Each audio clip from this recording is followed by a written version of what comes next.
Flávio Viegas Amoreira, poeta e escritor, é o nosso convidado de hoje do Cultura e Saber. Seja bem-vindo. Prazer, Priscila, estar aqui nesse prestigioso programa, o Cultura e Saber, que também eu assisto em todas as oportunidades. Que bom. Bom, a sua escrita começou muito cedo, foi ali na infância. Conta pra gente. São tempos imemoriais, quase que como uma compulsão genética pela leitura e pela escrita. Eu penso como quem escreve, escrevo como quem pensa. Algo como se fosse um paralelismo entre as sinapses e a necessidade de colocar no papel. Pensar o mundo, ressignificar o mundo, reter a memória e refletir enquanto eu escrevo.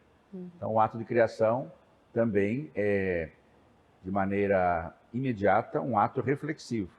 Um ato de quem vê em cada momento, em cada segundo, algo miraculoso acontecendo, não é? Como dizia o meu grande mestre Oscar Wilde, o milagre da vida, o fantástico, não está no invisível, no transcendente, é o imanente.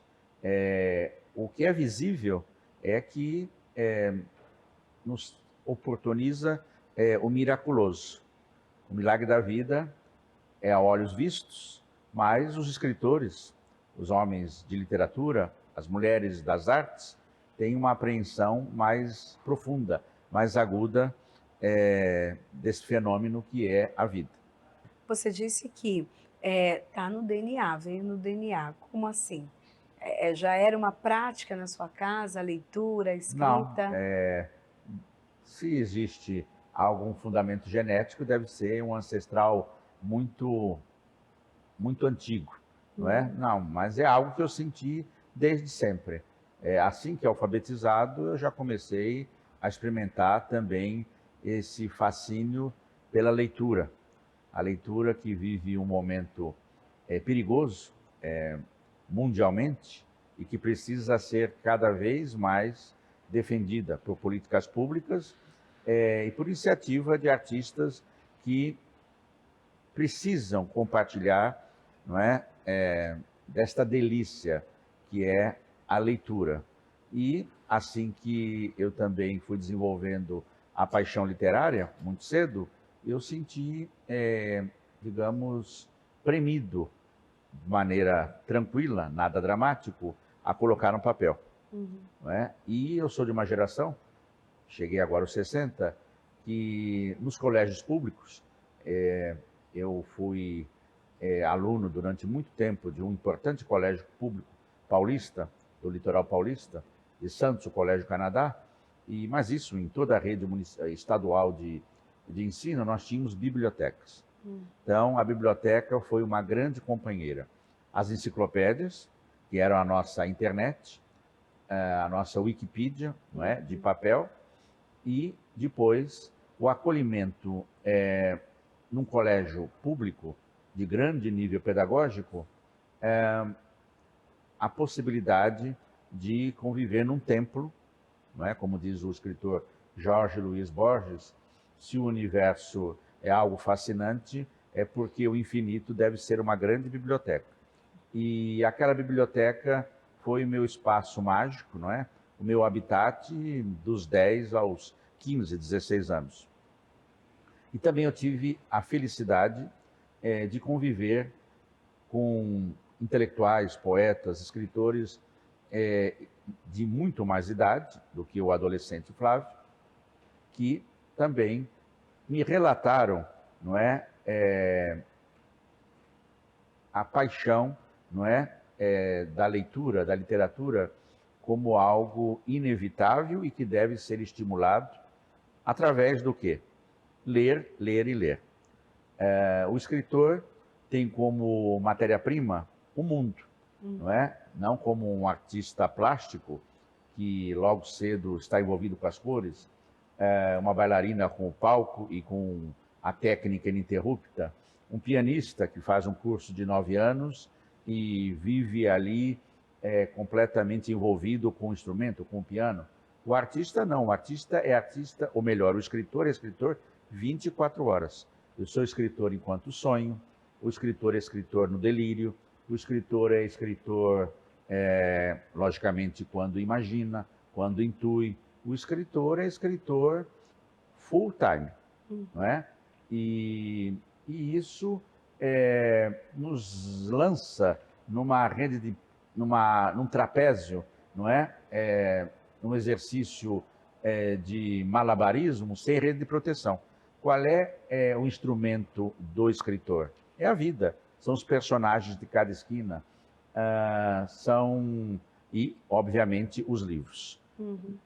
Não existe escritor naif, escritor inculto. Nada vem do nada, como diz o mestre Epicuro. A literatura é alimentada pelo convívio com escritores já mais amadurecidos, no mistério, no ofício, a convivência com os livros de todos os gêneros. Eu sou poeta, essencialmente poeta, a minha matriz é a poesia, mas eu também sou contista, mas eu leio romance, leio ensaio, sou um leitor ávido desde a meninice de jornais. E outro exercício, uma frase muito simples que eu ministro, que eu indico nas minhas oficinas literárias, que é: escrever se aprende escrevendo. A analogia meio simplória do escritor com o ciclista. Quem aprende a pedalar nunca mais esquece. Uhum. Né?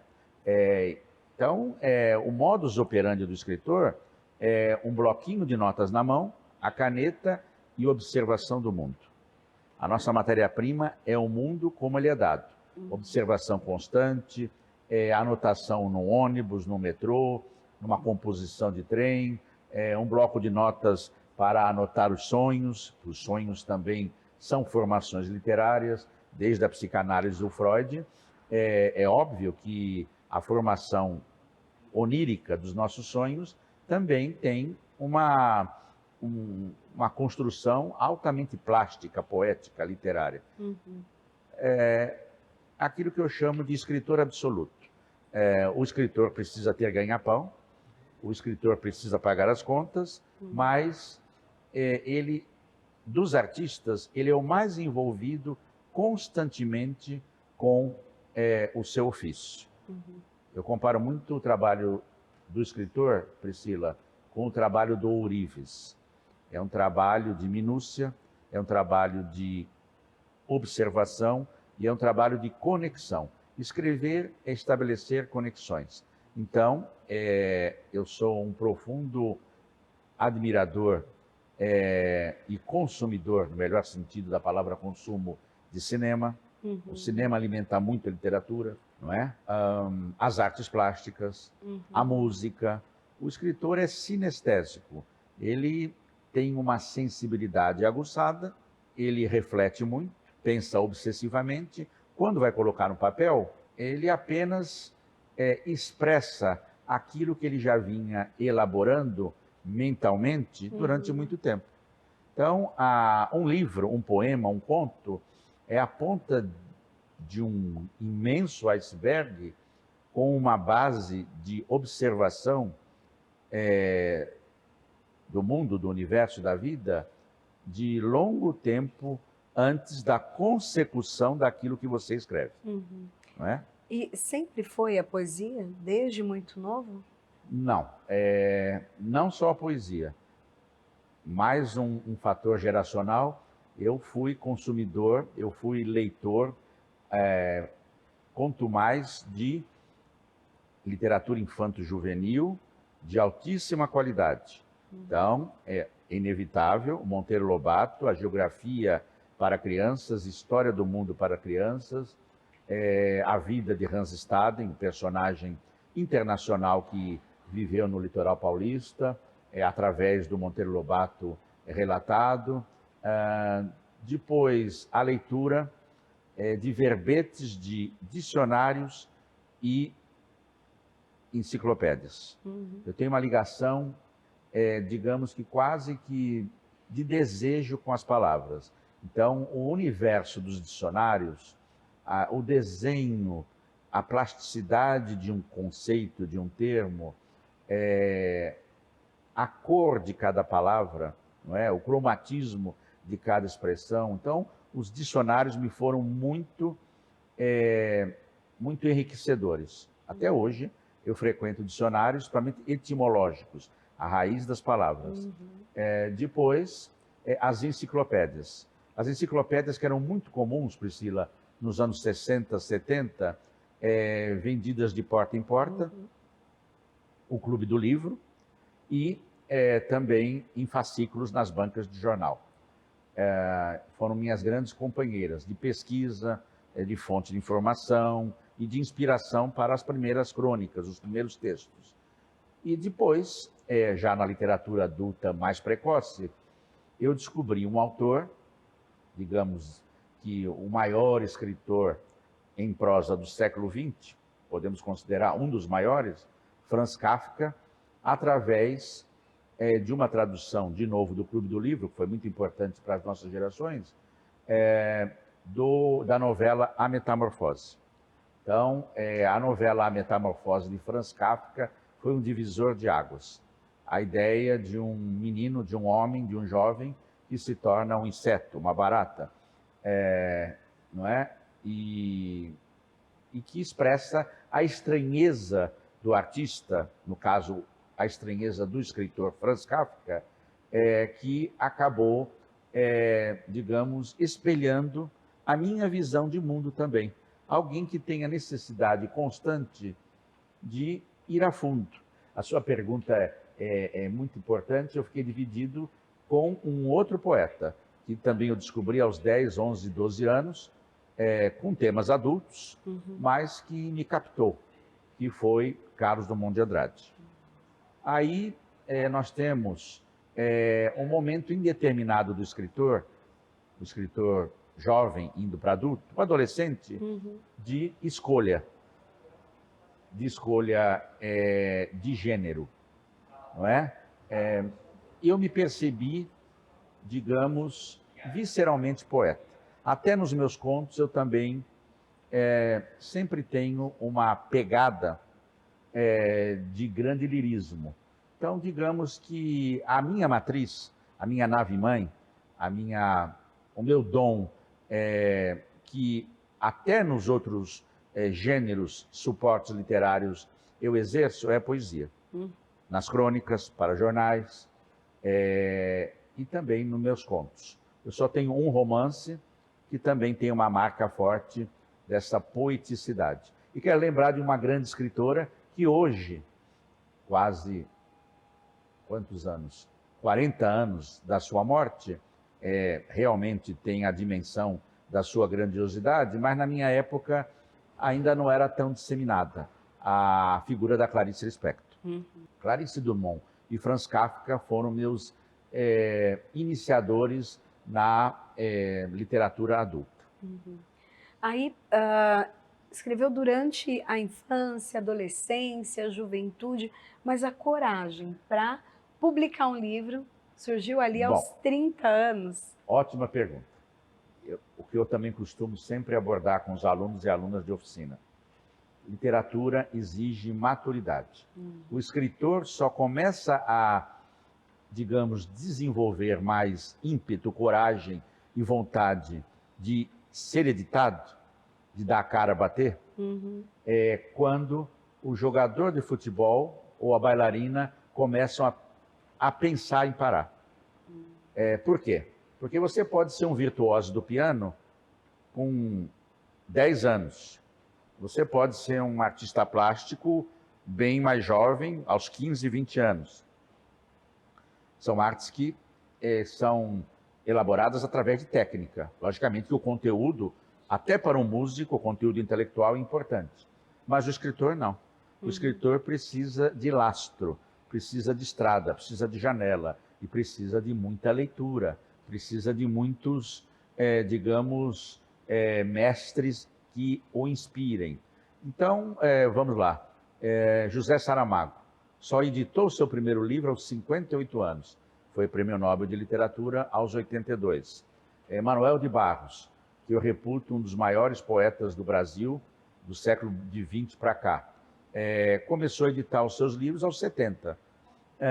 Então, o escritor precisa pensar muito antes de reunir os seus primeiros esboços, organizar suas primeiras antologias, seja de prosa e de poema. E eu só me senti seguro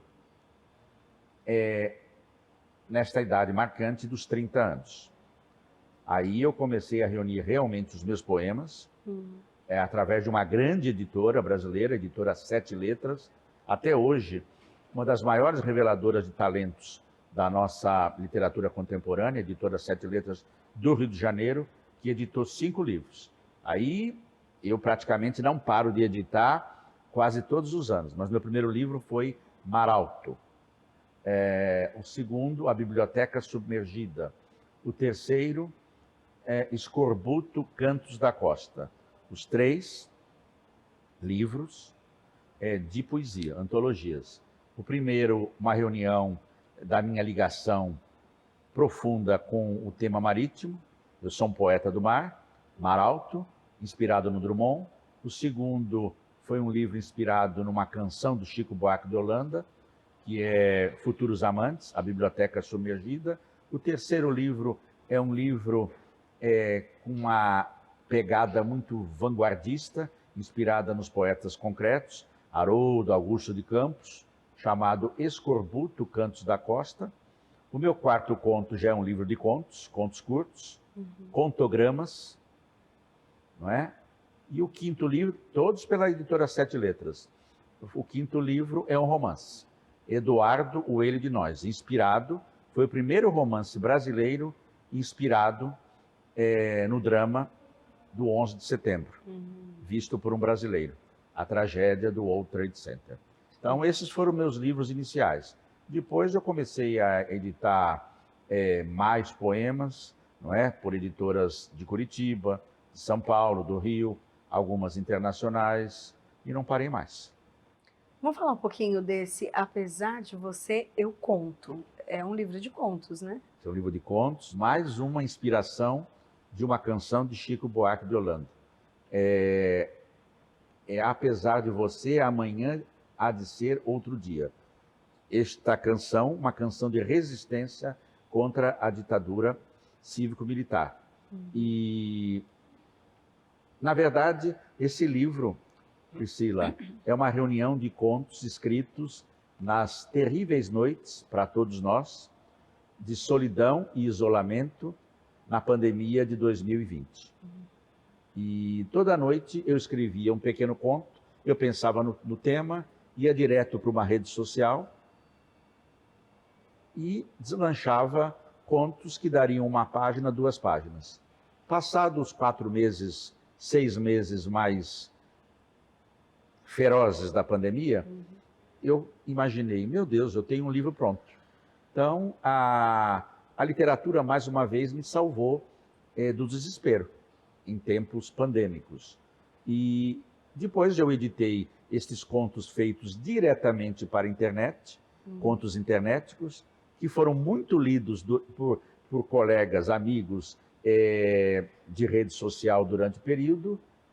Editei e reuni 51 contos, com 2 prefácios que me orgulham muito, de uma das maiores artistas, no sentido geral da palavra artista, a cantora, música, imensa pianista, atriz Cida Moreira, que prefaciou o livro, foi leitora, e de um dos maiores poetas brasileiros, principalmente paulistas, dos últimos 50 anos, Cláudio Willer. Foi presidente da União Brasileira dos Escritores e um dos meus grandes mestres. Eles prefaciaram meu livro, Cláudio Willer e Cida Moreira, e o livro também contou com um grande incentivo de um dos maiores diretores de teatro brasileiros, recentemente falecidos, José Rubens Siqueira. Tradutor, escritor e diretor de teatro, dramaturgo.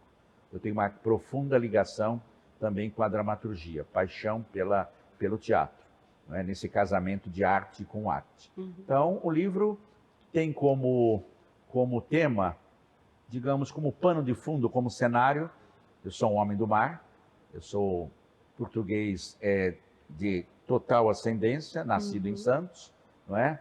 Com um profundo sentimento atlântico do mundo. Sou muito ligado a essas temáticas atlânticas, né?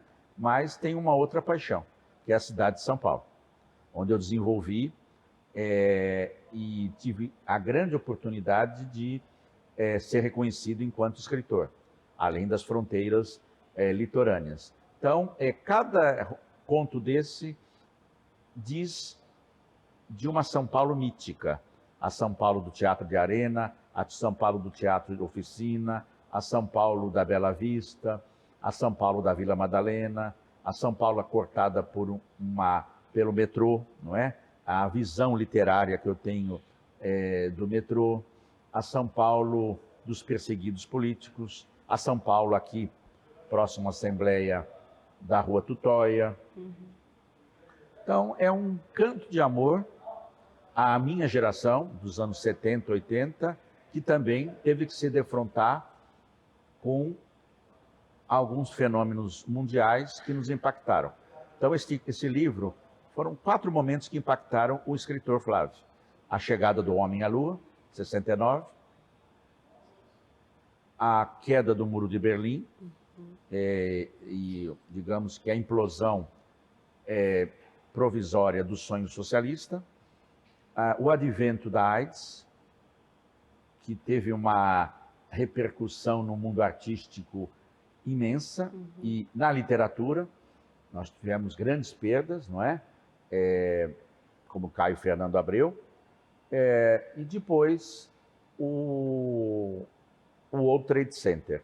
Foram 4 momentos, digamos, marcantes dos nascidos no começo dos anos 60. A chegada do homem à Lua, que são temas fortes da minha obra. O surgimento da AIDS, a queda do Muro de Berlim e o World Trade Center, o 11 de setembro. Então eu reflito muito nesses contos. São contos curtos, de 1 página ou 1 página e meia, que tem uma característica. São contos num tom de delírio, mas delírio, digamos que virtuoso. São escritos sem ponto e vírgula, muito influenciado pelo mestre José Saramago. Como você disse, é o poeta do mar. Aí tem o Vicente de Carvalho redescoberto. Essa história conta também a história de alguém também muito relevante na escrita. Muito na escrita, na literatura portuguesa, não só brasileira. Foi um dos maiores poetas do começo do século XX, que influenciou várias gerações de poetas brasileiros e portugueses, membro da Academia Brasileira de Letras, da Academia Paulista de Letras, o poeta mais lido entre 1908 e até 1930. Vicente Carvalho, paulista de Santos, não é? Originalmente ele, o pioneiro poeta do mar, correspondente de Fernando Pessoa, traduzido em vários idiomas. Vicente Carvalho, desembargador. Vicente Carvalho, secretário de Justiça e Interior, responsável pelo Butantan, responsável pela Escola Plínio Queiroz de Agricultura, das mais importantes faculdades de agronomia da América Latina, em Piracicaba. Vicente Carvalho, homem público. Vicente Carvalho, criador da navegação de cabotagem no Brasil. Vicente Carvalho, responsável pelos belíssimos jardins da Praia de Santos, que estão no Guinness Book. Vicente Carvalho, fazendeiro, homem do café. Vicente Carvalho, homem da Pauliceia. Vicente Carvalho, o mais paulista dos poetas brasileiros.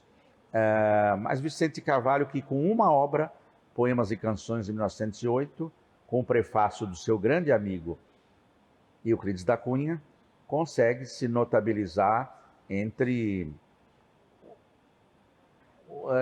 um dos maiores poetas, entre o parnasianismo, vindo do simbolismo, até a Semana de Arte de 22, que muito foi feita como uma contraposição, não é, ao estilo Vicente de Carvalho de escrever.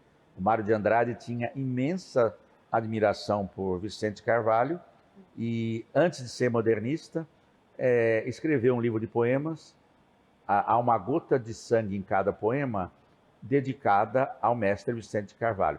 Depois a Semana de Arte de 22 surge como, digamos, detratora de poetas da escola de Vicente Carvalho. E, como eu disse, até há 100 anos atrás, os dois poetas mais lidos, por coincidência, eram dois santistas. Vicente Carvalho, o poeta do mar, e o poeta Martins Fontes. Não é?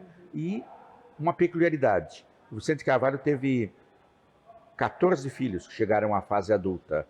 E o jovem poeta que vos fala, com 15 anos, tinha como grande amigo o último filho sobrevivente de Vicente Carvalho, Augusto de Carvalho, um dos caçulas do Vicente de Carvalho, como interlocutor. Então, o filho do Vicente Carvalho foi uma espécie de padrinho espiritual que me fortaleceu neste caminho, para mim, inevitável, da literatura, especialmente da poesia. E há alguns anos, eu também sou professor de oficinas literárias, como eu havia evocado. Eu também faço um trabalho, Priscila, de arqueologia literária, de resgate de escritores que tiveram importância vital para a nossa cultura em geral, não só para a literatura, e que precisam ser relidos e que vêm sendo redescobertos até pela internet. Existe um certo ceticismo de que a meninada não lê, mas a meninada lê quando é conduzida através de políticas públicas, professores para leitura. E nós temos ótimos escritores de 15, 20, 25 anos surgindo. E hoje se lê muitos parnasianos, Olavo Bilac e o Vicente de Carvalho.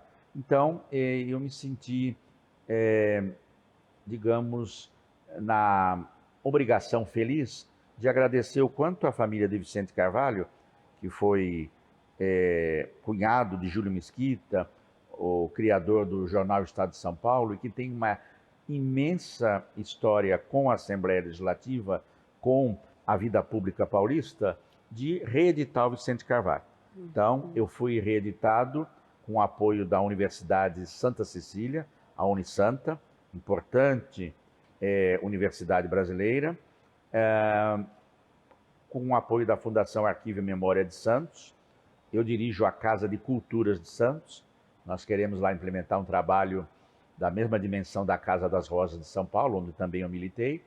E este livro reúne os principais poemas do mestre Vicente Carvalho e, raríssimo, um conto escrito por Vicente Carvalho, um conto caiçara, um conto com o universo, não é? Universo litorâneo, ambientado na Bertioga. Vicente Carvalho era um apaixonado por toda a costa, mas tinha um carinho especial por Santos e pela praia do Indaiá, onde ele construiu uma casa mítica, não é? Ali no costão do Indaiá, na querida Bertioga. Uma região que está fazendo, muito em breve, 500 anos. Não é? O Brasil começou ali entre São Vicente e a Bertioga. Muito bem. Então eu reúno poemas do Vicente Carvalho, que não são editados há décadas, um conto que nunca foi editado, que eu encontrei na biblioteca do grande mestre José Midlin, da Universidade de São Paulo, e eu faço também um ensaio crítico de introdução à importância de Vicente Carvalho para a literatura brasileira, com alguns prefácios preciosos. Um prefácio de um querido amigo, Vicente de Carvalho Neto, obviamente dispensa apresentação, o neto do poeta do mar, das professoras reitoras da Unisanta, Silvia e Lúcia Teixeira, e do grande mestre, ex-presidente da Academia Paulista de Letras, Dr. Ives Gandra Martins. Bom, eu conversei hoje aqui no Cultura e Saber com Flávio Viegas Amoreira, que é poeta, escritor, e para a gente terminar de uma forma bem rápida, o que é escrever para você? Escrever para mim é oxigênio, é necessidade epidérmica, quase que fisiológica, física. Agora, escrever no sentido geral é um grande prazer que eu gostaria que muitos e muitos mais jovens, em tempos de inteligência artificial, em tempo de ultradigitalização, apreciassem.